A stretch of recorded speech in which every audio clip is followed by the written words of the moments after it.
ఇక ఆ విధంగా బంగారు తల్లికి ఎలా వచ్చి 5 మాసంలో వచ్చేసరికి రంగమదేవి తన భర్త గారి వద్దకు వచ్చి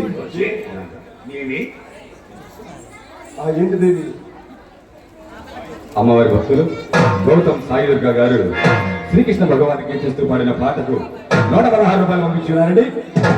మాని బంగారు లక్ష్మీ తిరుపతమ్మ స్వామి అష్టైశ్వర్య భాగ్యశ్రీ సంపాదించి కాచి కాపాడవలసిగా కోరుచున్నాం.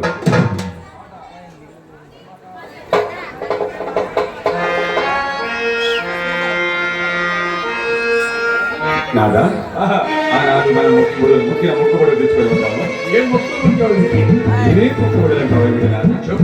ఆనాడు సంతానం లేని నాడు అమ్మాయి చేత పిల్లలు పెట్టించి ఊరూరా తిరిగి తిరుమల తిరుపతి దేవస్థానం ఏమిటి అని పిచ్చి మొక్కులు ఏమిటి రాదా? మనం ఊరు తిరిగి జోగి పిల్లలు పట్టుకుని అవును గోవింద గోవింద అని తిరగాల. అవునాదా? నాదా జోగికి ఎంత వచ్చారు? ఒక 10,000 20,000 వచ్చారు. 10,000 సామారి ఉండి రాద్దాం కానీ అక్కడ కూడా జోగి పెట్టే పరిస్థితి లేదు. అలాగైతే నాదా అమ్మాయి పేరిట అచ్చూసిన ఆంబోతును వదులుతానని నీకు నాకు మన డోలకోడికి తప్పిటోడికి కూడా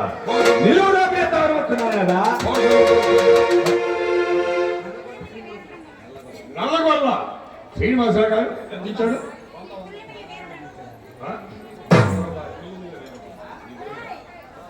మరి పులిమిని బెల్దుర్తి శ్రీనివాసరావు గారు అమ్మవారికి 150 పంపించున్నారండి. వారిని వారి కుటుంబానికి ఉపయారి సమేత లక్ష్మీ తిరుపతి అమ్మవారి 20,000 సదా తోడుగా కానీ ప్రార్థన భక్తమర్శగా. ఎందుకంటే ఇదే స్టేజీ కొన్ని సంవత్సరాలుగా పుల్లిమిల్లి వేరు బ్రహ్మం గారంటే ఈవర్ రాణి గారి తోటలో 2వ ఊళ్ళు వాస్తవంగా వచ్చిన వేరు. ఆయన ఇదైనాక గురుగారు లింగారావు గారు వచ్చారు. అంతేగాని మరి 2వ వాళ్ళకి ఎవరికి కూడా అవకాశం ఇస్తావా? ఎందుకంటే అది ఒక నమ్మకం. మా బావగారంటే మేము ఇప్పుడు కూడా మేము మరవలేము. ఎందుకంటే ఆయన క్రమశిక్షణ ఎవరు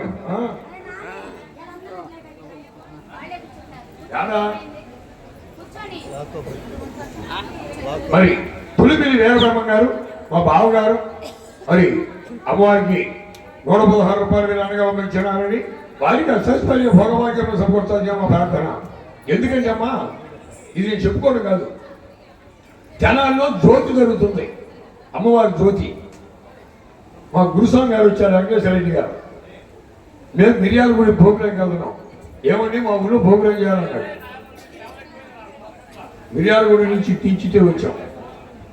ఆ 7 నుంచి కూడా ఇప్పుడు కూడా ఆయన ఉన్నంతకాలం ఈ స్టేజీ 2వ పోరా. అలాగైతే నాదా అమ్మాయి పేరిట చూసిన అంబోతులు వదులుతారని నీకు నాకు మన డోలకోడికి తప్పిటోడికి నిలువదాపిస్తామని మొక్కున్నాను కదా. అలా ఉండాలి.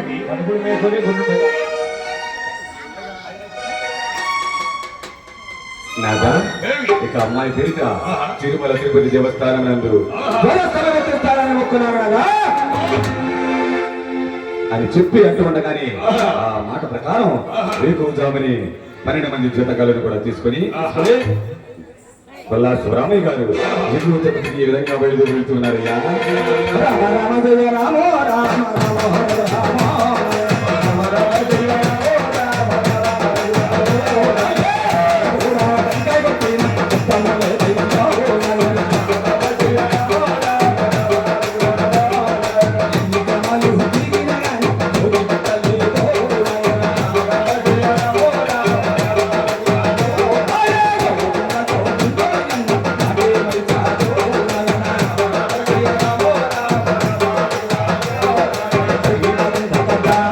ఎక్కడా కూడా కొబ్బరికాయ కొట్టినటువంటి శబ్దం లేకుండా తిరుపతి దేవస్థానం వెళ్తున్నారట. అంతలోనే శివరామయ్య గారు మెట్టడవులోకి వెళ్ళగాని అక్కడ ఉన్నటువంటి భోయవారిని పిలిచి అయ్యా భోయలారా, ఏమిటయ్యా? అమ్మాయి పేరిట తిరుమల తిరుపతి దేవస్థానం నందు ధ్వజస్తంభం ఎత్తిస్తారని మొక్కున్నది. ఓహో. కాబట్టి కాబట్టి ఒక రోజు కాదు, 2 రోజులు కాదు, 12 రోజుల కాలించైనా సరే ఒక చక్కని వేపమానుని కొట్టుకురండయ్యా అన్నారట. ఓహో. ఆ మాట ప్రకారం ఆ 12 మంది జీతగాళ్ళు కూడా ఒక రోజు కాదు, 2 రోజులు కాదు, 12 రోజులు కాలుచున్నా కానీ ధ్వజస్తంభం మనకు సరిపడా మారు వారికి దొరకలేదట. ఈ కంతలోని శివరామయ్య గారి దగ్గరికి వచ్చి అయ్యా శివరామయ్య గారు, 12 మంది 12 రోజులు 12 అడుగులు కాలించినా కానీ ధ్వజస్తంభం మనకు సరిపడా మారు మనకు దొరకలేదయ్యా. ఆ మాటలు విన్నటువంటి శివరామయ్య గారు, అయ్యా బోయలారా, మీరు ఇది చేయగలిగింది ఏమన్నది నాయన అని చెప్పి రంగమ్మ వద్దకు వచ్చి ఏమి రంగా, 12 మంది 12 రోజులు 12 అడుగులు కాల్చినా కానీ ధ్వజస్తంభం మనకు సరిపడా మారు మనకు దొరకలేదు. దీని తిరిగి వెళదాం పదవి అన్నాడట.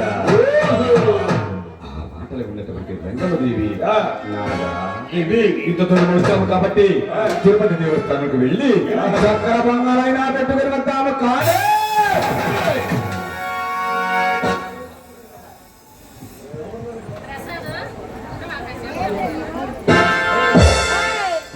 తిరిగి వెళ్ళే ప్రసక్తే లేదు నాదా.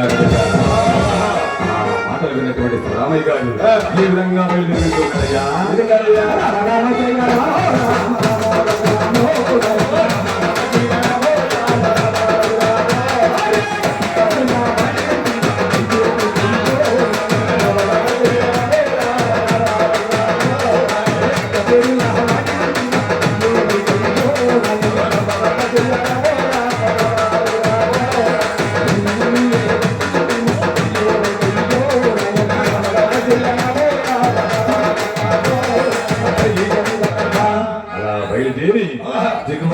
చేరుకున్నారట.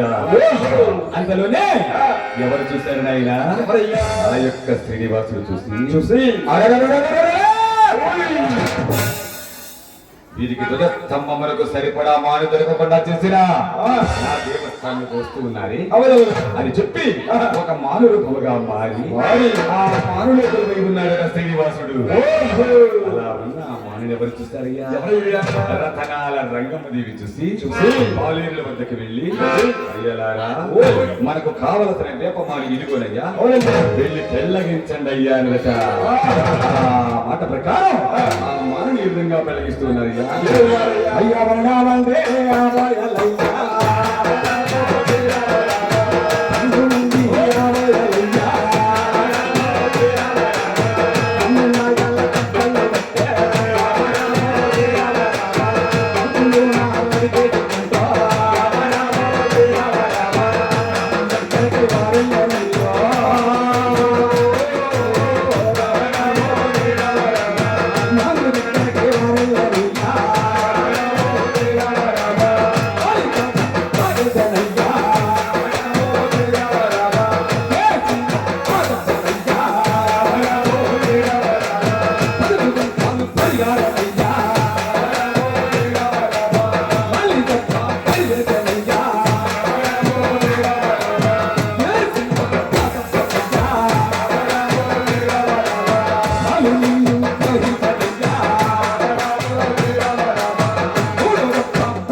రెండవ దప్ప వేయగానే పాలు నీళ్లు, మూడవ దప్ప వేయగానే చీము నెత్తురులు ప్రవహిస్తూ ఉన్నాయట.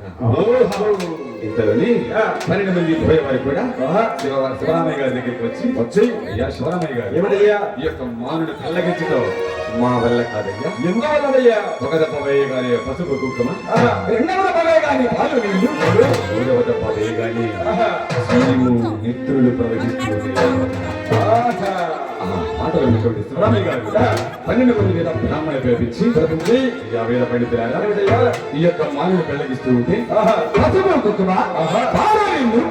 జీవునిత్తుల కలతో లోక విడ్డూరంగా ఉంది కదయ్యా అన్నట. ఆ మాట మాటలు విన్నటువంటి 12 మంది వేద బ్రాహ్మణులు కూడా దివ్య దృష్టితో ఆలోచించి ఏమండి శివరామయ్య గారు, ఈ మొక్కుబడులన్నీ ఎవరి పేరు జరుగుతున్నాయండి? మా అమ్మాయి లక్ష్మీ కుటుంబ పేరు ఆయన చూడండి ఆయన, అయ్యా ఈ మొక్కుబడులన్నీ ఎవరి పేరు జరుగుతున్నాయో జరుగుతూ ఉన్నాయి. రానున్న కాలంలో రానున్న కాలంలో ఈ పేరు గల వారికి కుష్ఠవ్యాధి సంభవిస్తున్నా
అయ్యా ఈ పేరు గల వారికి సంభవిస్తాయని చెప్పావు కానీ కానీ మీ అమ్మాయికే కుష్ఠవ్యాధి వస్తుందని చెప్పలేదు కదయ్యా.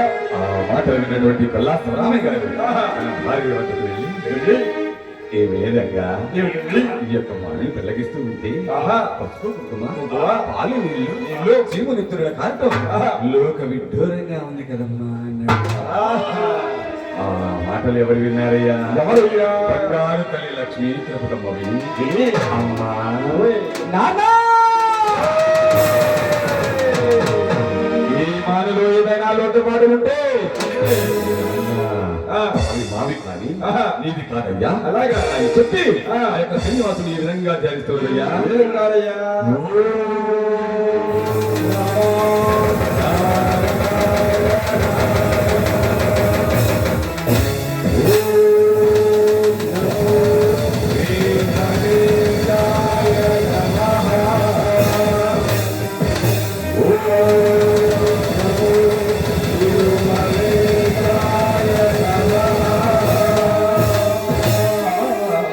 అలా 3 సార్లు గోవింద నామస్మరణ చేయగానే చేయగానే శ్రీనివాసుడు పరవశించిపోయి ఆ. జల ప్రకృతి తప్పుకున్నారట. పదవది.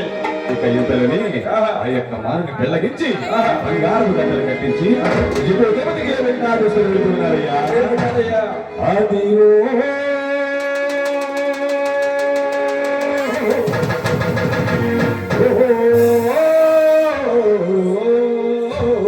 గోవింద గోవింద గోవింద గోవింద గోవింద